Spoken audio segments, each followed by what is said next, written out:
Good morning students. Today we are going to discuss about various disk scheduling techniques. In the yesterday class we have seen about disk structure and disk attachment techniques.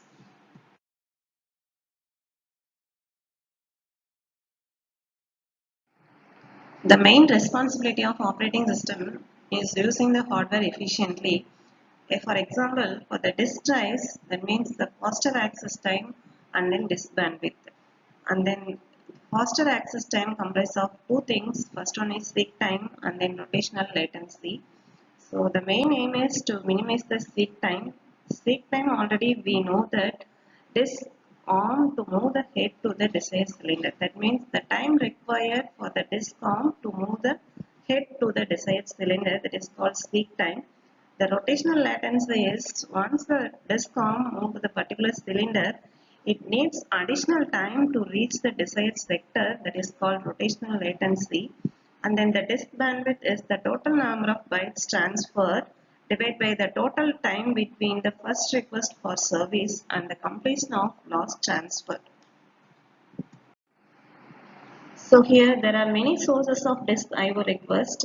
OS can issue the IO request, or system process can issue the IO request, or user process can issue the IO request. Here the IO request contains the information about input or output mode. So that means whether we are going to read or write the data from the disk or write it into the disk, and then the disk address, memory address, and the number of sectors to transfer. Why we need the disk address and memory address? So here the disk address specified from which we are going to access the data, and then memory address means and the particular address we are going to store the data, and the number of sectors to transfer is here the sector specifies the logical unit of information. So for that here we have to specify the number of sectors to transfer.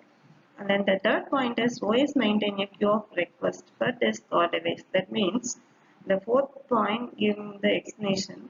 So for that, ideal disk can immediately work on IO request. Busy disk means work must queue.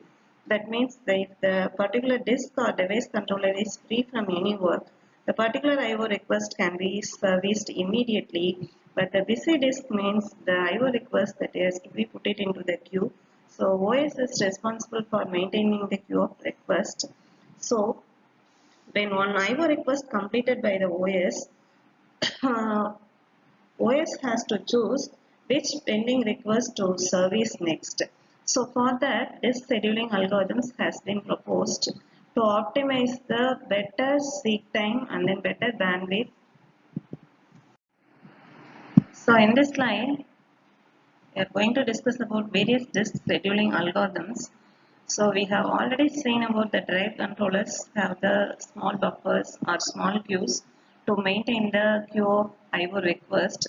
Here the several algorithms are available to schedule the disk IO request. That means which IO request has to be processed next. So here the example has been given. The request queue consists of 200 tracks. That means the particular magnetic disk consists of 200 tracks. That means 0 to 199. The request has been come in the order 98, 183, 37, 122, 14, 124, 65 and 67. These are the number of tracks. We have to read or write from that particular track. So head pointer is 53 means at the starting point of the head pointer position is 53. So here we are going to discuss about first come first serve scheduling algorithms. First come first serve scheduling algorithm is simplest of all the disk scheduling algorithms. In FCFS, the requests are addressed in the order they arrive in the disk queue.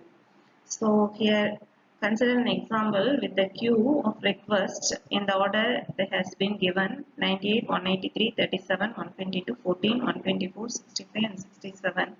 There are totally 8 requests are available. Starting position of the head is 53. So from 53 it has to service the IO request at the position in 98 track. So from that it has to process the next position 183, from 183 to 37, 37 to 122, 122 to 14, 14 to 124, 124 to 65 and 67. So here the total number of head movement is 640 cylinders. So here the main advantages is every request get a fair chance, and then there is no indefinite postponement. So the no indefinite postponement is the IO request has been processed in the order they arrive. So the main limitation or disadvantages of this first come first serve scheduling is does not try to optimize seek time. So seek time already we know that the time required for the DISCOM to move the head to the desired cylinder. So it will increase the seek time. So in this example we can clearly know about the seek time has been increased lot.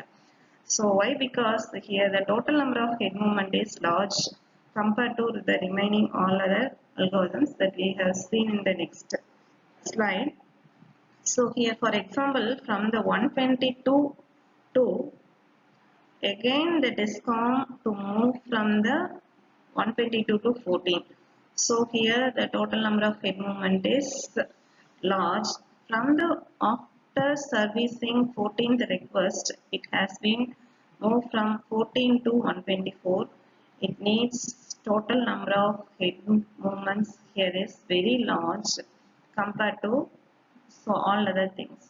So for that, the main limitation here is total number of head movement is large compared to remaining all other algorithms. So for that it may not provide best performance or best possible solution. So that is the main disadvantages of first come first serve scheduling algorithms. So in this slide we are going to discuss about SSTF. SSTF means shortest seek time first algorithms. In SSTF, request having shortest seek time are executed first. So the seek time of every request is calculated in advance in the queue. Then they are scheduled according to their calculated seek time. As a result, the request near the DISCOM will get executed first. SSTF is an improvement over FCFS as it decreases the average response time and increases the throughput of the system. So in this example, we can see that your request consists of 8 IO requests in the order 98, 183, 37, 122, 14, 124, 65 and 67. Here the starting position of the head is 53. So here 53 is moved from this particular position 53 to the next shortest seek time request is here 65. So why we are moving from 53 to 65 means the request near the DISCOM has to be processed first. So in this request the 65 is very close to 53. So and after that 67. So after 67 which IO process, which IO request has been closed means 37. So from 37 the next IO request which is close to the particular 37th request is 14. So from 14 the next shortest IO request is 98. From this 98 it has to be processed the next IO request 122. From that the seek time shortest seek time is 124 and then 124 to 183. So here the total number of head movement is only 236 cylinders, that is compared to first come first serve scheduling algorithms. SSTF consists of only less number of total head movement. So the advantages here is average response time has been decreases. That means access time, there is faster access time and higher throughput. So the main limitation here is overhead to calculate the seek times, and then it can cause starvation for a request if it has higher seek time as compared to incoming request. Higher variance of response time as SSTF favors only some request. So there may be a possibility of starvation. So here in this example we can see that so the 98 which comes first that has been serviced as the fifth request. Okay. So the 98 request has been come in the order first, but it has been serviced as fifth. At the same time, 183 request comes at the second position, but it has been processed last. So there may be a possibility of starvation. Starvation means the particular IO request cannot be processed for a long period of time. Okay, so the 183 request come at the earliest, but it can service only the last. So the main disadvantages of shortest seek time first. So in scan algorithm, the DISCOM moves into a particular direction and services the request coming in its path, and after reaching the end of the disk, it reverses its direction and again services the request arriving in its path. So these algorithms work as an elevator, and hence it is known as elevator algorithms. As a result, the requests at the mid-range are serviced more, and those arriving behind the disk will have to wait. So in this slide, let us see a scan algorithm with an example. So here, before applying the scan algorithms, we have to schedule the request on cylinders. So the key of request, IO request are, there are totally 8 requests are available. So the starting position of the hit pointer is 53. So in the scan algorithms, in addition to know about the starting position of the head pointer, so we need additional detail, that is the direction of head movement. So here we can assume that the disk arm is moving towards 0 and then the initial head position is 53. So the head will next service 37 and then 14 once it reaches the end of the cylinder and servicing the request in the other end of the disk, that is 65, 67, 98, 122, 124, 183, like that. Okay. So if a request arrive in the queue just in front of the head, it will be serviced immediately. So in this example, few requests are only in front of the head. So the heaviest requests are in the other end of the disk. So the main limitation here is it does not provide uniform waiting time for all the requests. So the main advantages is here it gives higher throughput, better access time. Even though it gives the better access time, so it suffers from one disadvantage, that is longer waiting time for the heaviest request. It does not provide uniform waiting time for all requests. Why? Because in the one end of the disk, it will use the service. So in this slide, we can see the C-scan algorithm. C-scan algorithm means circular scan algorithm. It is a variant of scan. It is designed to provide more uniform waiting time than scan. Like scan algorithms, C-scan algorithms also starts from one end of the disk. It moves to the other end of this disk, and at the same time, it's servicing the request along the path.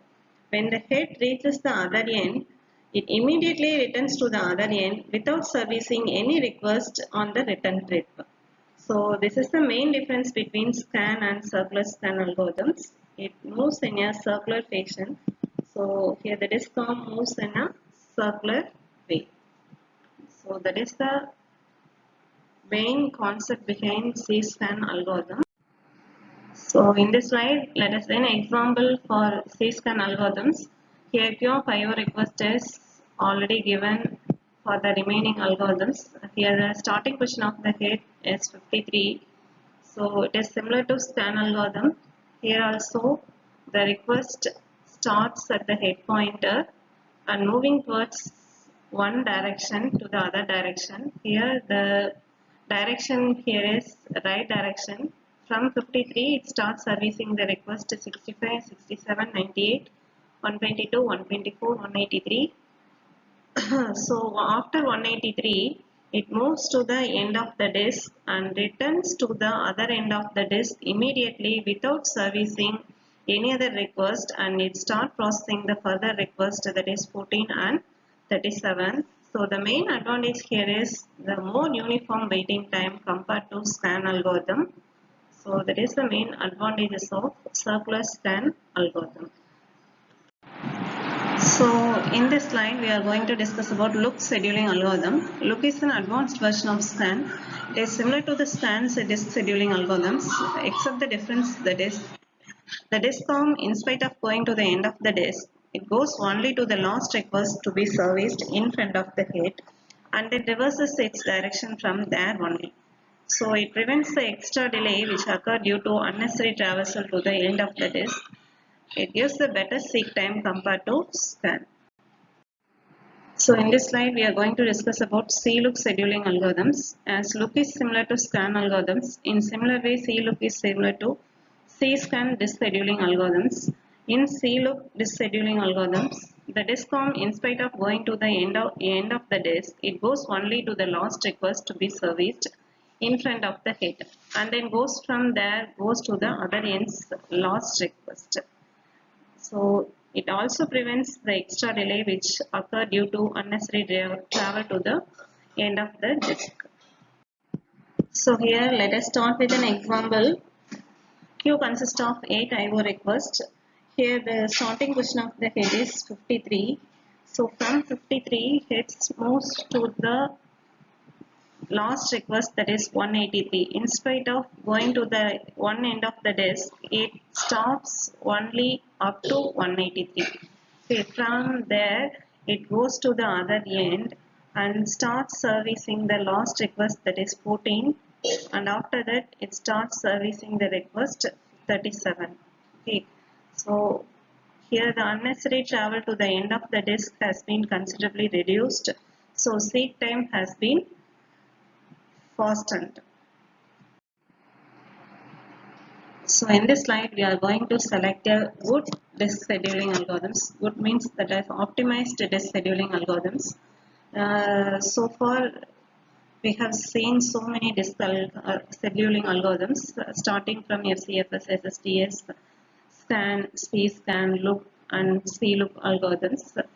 Each scheduling algorithms performs it better based on the number of IO requests. SSTM performs better than FCFS in response to seek time. SCAN and CSCAN perform better for system that place a heavy load on the disk. Heavy load on the disk means the number of IO requests is higher. We can go with the SCAN and CSCAN algorithms. It does not suffer from starvation or less starvation. But SSTF suffer with the starvation problems. Here performance depends on the number and type of request.